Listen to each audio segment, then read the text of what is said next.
تخيل معي غدة صغيرة في عنقك تحت رقبتك بسنتيمترات قليلة، ولكنها تدير دماغك وتنظم نبض قلبك وتؤثر في مزاجك وحتى في وزنك. إنها الغدة الدرقية. لكن القصة لا تبدأ دائما منها. في لحظة قلق، في لحظة خوف، يرتفع هرمون خفي من جهة أخرى اسمه الكورتيزول.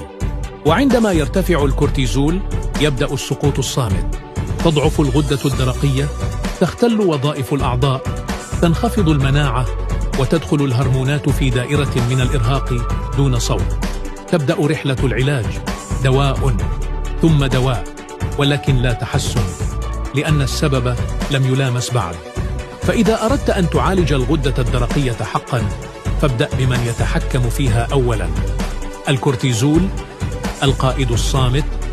فما هو الكورتيزول؟ هو هرمون التوتر، تفرزه الغدة الكظرية عند الحالات الطارئة ليساعد الجسم على النجاة، لكنه لم يخلق ليبقى مرتفعا كل يوم. فعندما يطول الضغط يختل التوازن وتتعب الغدد، ويدفع الجسم الثمن خلية بعد خلية.